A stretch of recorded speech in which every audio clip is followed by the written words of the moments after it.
then I would go on with time difference learning.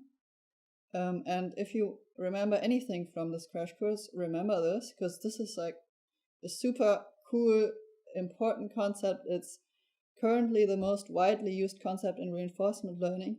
It's very simple. It can often be expressed in a single line of code or single equation. I'm going to write it down in one line, the main value update, and it requires minimal computation. It is model-free, so we don't need the transition probabilities like in Monte Carlo learning. It bootstraps like dynamic programming, and it samples like Monte Carlo, so it can kind of combine the best of both worlds. And it can be used online, so we can learn while we are exploring. Other than Monte Carlo, in Monte Carlo we need to finish an episode in order to be able to calculate the discounted returns for the episode, and then we can do the updates. With time difference learning, we just need to make one step forward, observe the next reward and value estimate, and then we can already update and learn. So at each step we can be learning, which also means we don't need any episodes.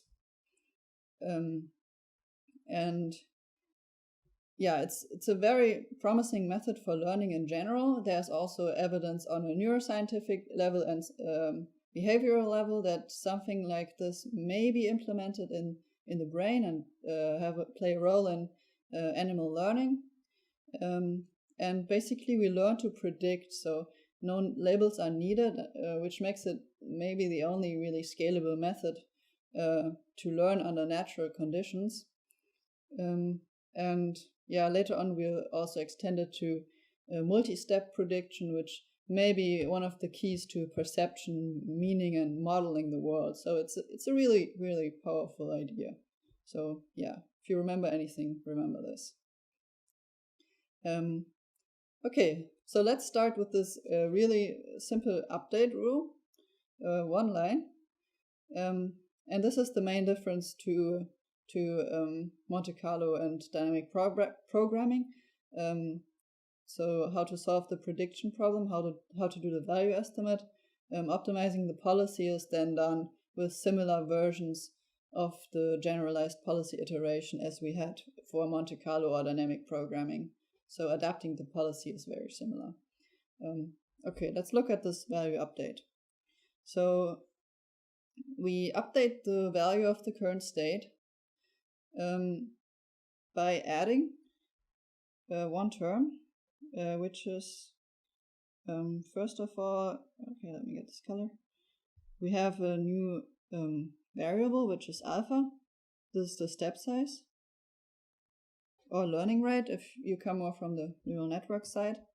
And this is then multiplied with the next reward.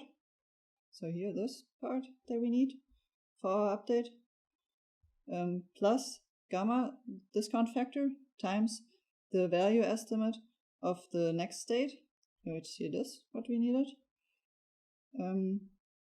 plus the value estimate of the current state. And that's it. But what does it mean? So basically, this part here is our current estimate. And this part here should be a better estimate. So basically, we had an estimate, then we took one step, we saw the next reward and the value estimate of the next state. And with this extra information, we should be able to make a better estimate of the previous step. And, oh, sorry. Yeah, this should be a minus. Sorry. And we take a difference between those, so minus. And this difference between the two, oops, let me get a good color for this, maybe red. Okay, the difference between the two is called the TD error, the time difference error. Because we take the difference between the prediction for the current state and then the one that we would make after making one step. So time difference of one step, and we can use this delta for the TD error. So it's the difference between the current estimate and a possibly better estimate. Okay, this is the learning rule for time difference learning. And basically the idea is, this is a little bit, move this up a bit, okay, so the simplest version of time difference learning is TD0, and the idea is we interact with the environment and we perform the update I just wrote down at every time step.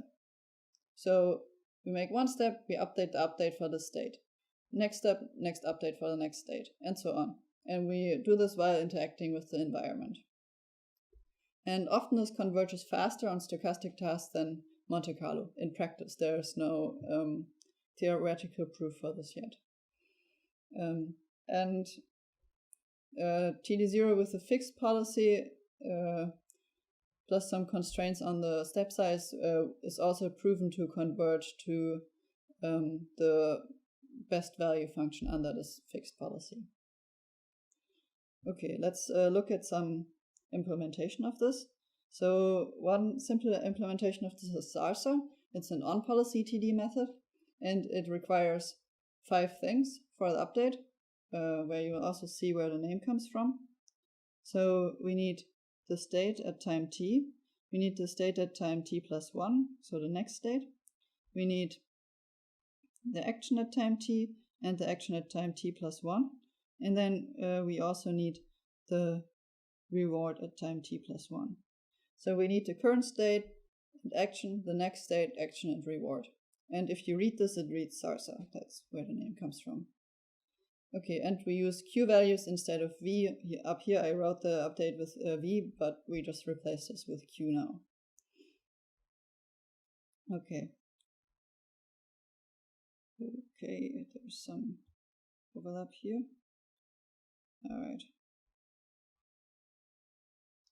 So let's look at some pseudocode for this. Okay, first of all, we initialize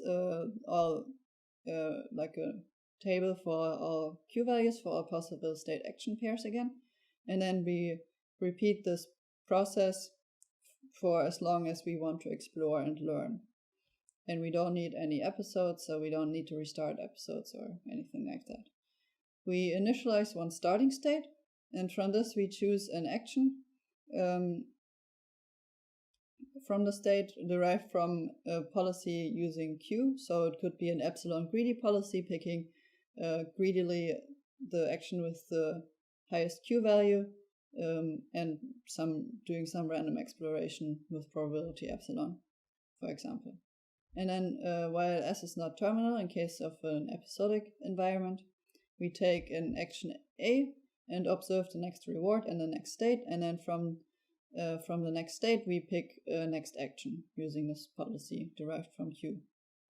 And now we want to perform an update, and there I will actually ask you to tell me what I should write here into this update rule. As a hint, take a look at this value function update, and basically we are just using Q values now, so it should be quite similar to this function I just wrote down up here. And let's say I'll give you 3 minutes for this. That should be more than enough. So complete this formula, and as a hint, take a look at this update rule here. All right, good luck. Okay, welcome back everyone. I hope you could adapt the formula. Here's the answer. So basically, same as the formula I wrote down before, just replacing the V value estimates with Q value estimates now, so including an action, so estimating the value of a state action pair. So basically we add to our current estimate alpha multiplied with the next reward plus the discounted Q value of the next state action pair minus the current Q value of the state action pair. And if you got that right, just give yourself 2 points.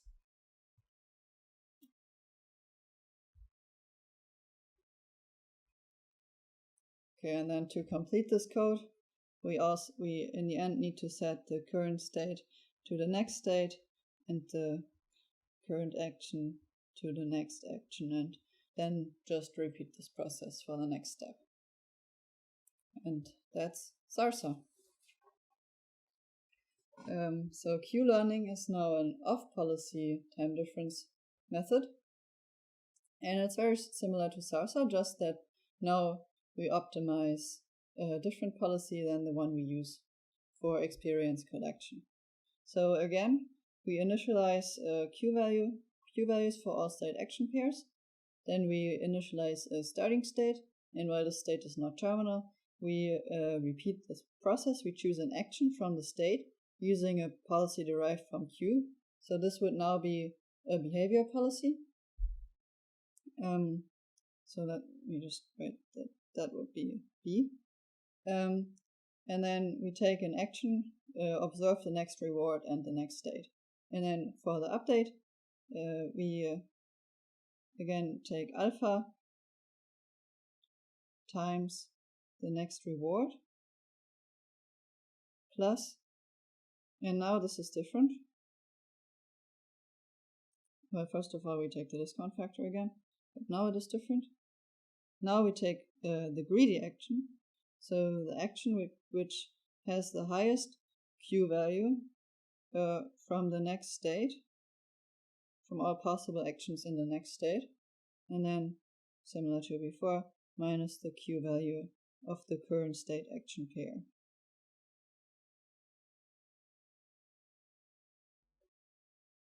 Okay, I think my headphone just lost battery.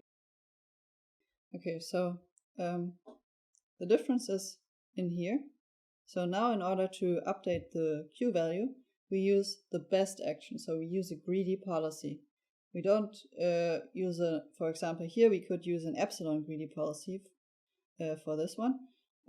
But here we use a greedy policy to update the Q value.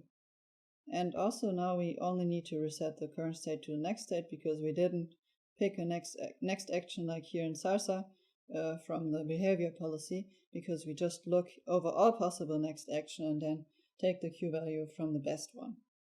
And that's what makes it an off-policy method.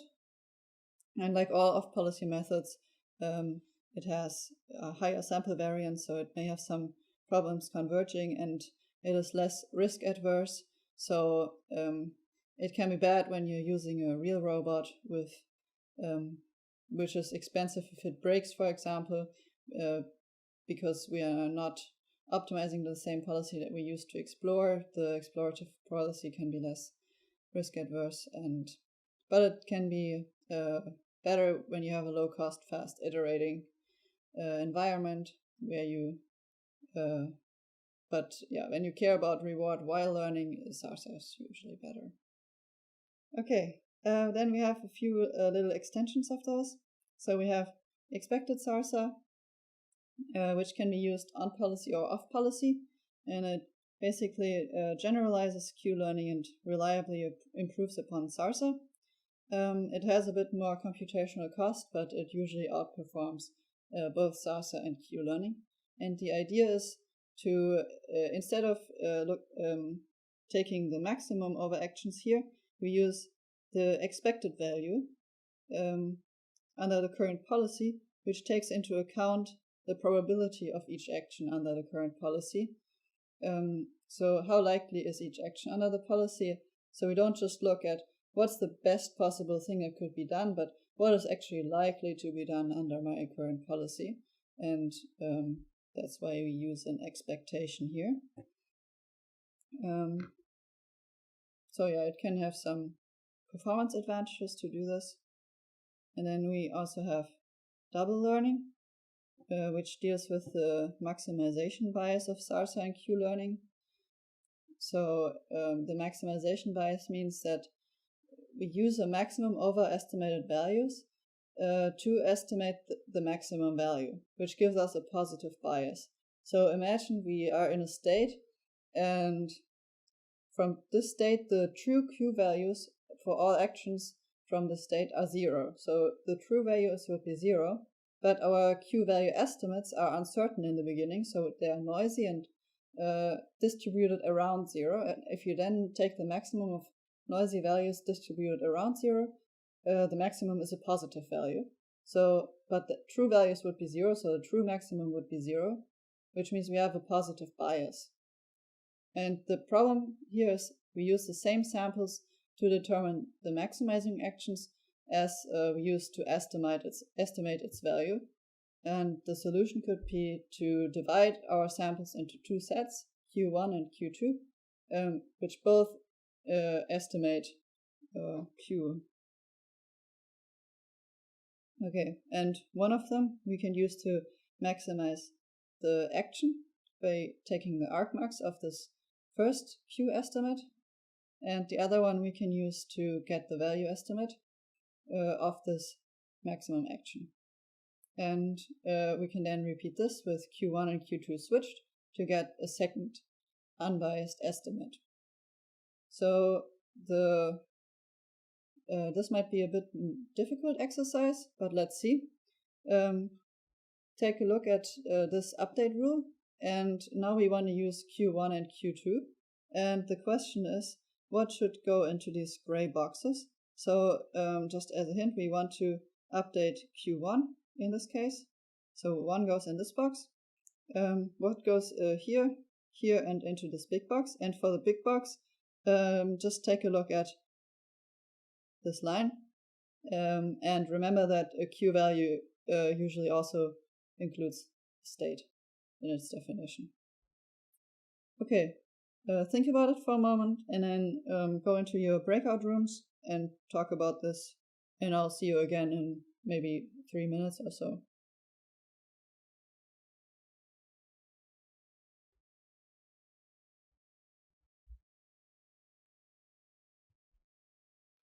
Okay, welcome back everyone. Hope you could put the things together a bit. So we take this part from up here and replace it with this part down here. First of all, let's put the numbers in the brackets. So this is the same, Q1, and here also we use Q1. And then here after the discount factor gamma, we now take Q2 of the next state. And like we say here, the arc max over actions of, and now we take Q1 of the next state and the all actions. And now I need to close all the right brackets. Okay, and that's it. Okay, yeah, if you got this right, feel free to give yourself 3 points or a partial part of those points if you just get the numbers right or made a little mistake in the big gray box. Okay.